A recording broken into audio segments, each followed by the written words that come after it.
Aalis na pala kayo, Father. Hindi niyo malang naintay si Lola Ising. Oo nga. Nasaan ba siya? Kasi po, siya ang naiwan sa sementeryo para kausapin yung sepulturero sa pagkakabit ng lapida. Ganun ba? Oo. Halika, Father. Kain muna tayo. Hindi na. Okay na ako. Alam niyo po, Father, napakaganda nung sinabi niyo kanina tungkol kay Crisanto. Oo, kasi naman, yun naman talaga ang pagkakilala ko sa kanya.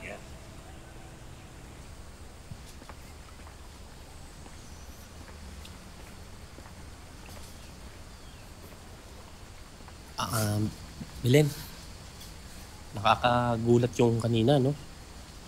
Ang taas-taas ng araw nung ipinasok sa nicho si Crisanto, biglang kumulimlim. Oo nga Parang nakikiramay din ang langit kina Almira. Oo, parang masyado kang naapektuhan, ha? Ano nangyari dyan? Pasok niya na. Nasa Maynila ka ba nung nasunog ang kubo ni na Crisanto? Ayoko po, babe. Kinailangan ka ba? Saan nangyari kay Crisanto?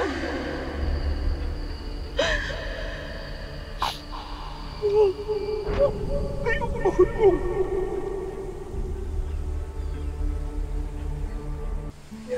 Kasi ako sa kanila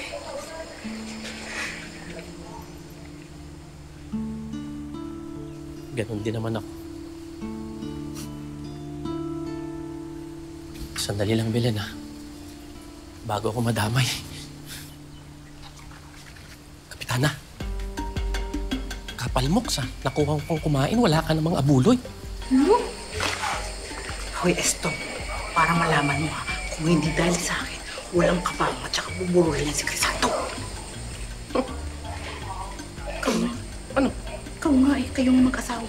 20 lang ang inabuloy niyo. Saan pupunta yun? Hoy, Kapitana, simula nung unang araw mamatay si Crisanto, nag-aabot kami hanggang sa makakaya naming abot. Anong pinagyayabang mo dyan? Kala mo. Kapal na mukha nyo, nanggigigil ako sa inyo. Sige, kumain na lang kayo. Ang gigigil ako sa'yo pero nagugutom ako. Sige, kain, kain. Mas tara, dali po kayo ng isa.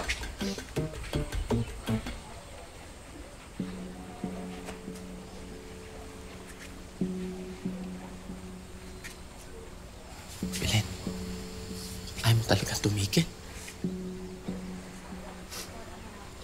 Nahahawa ako sa'yo.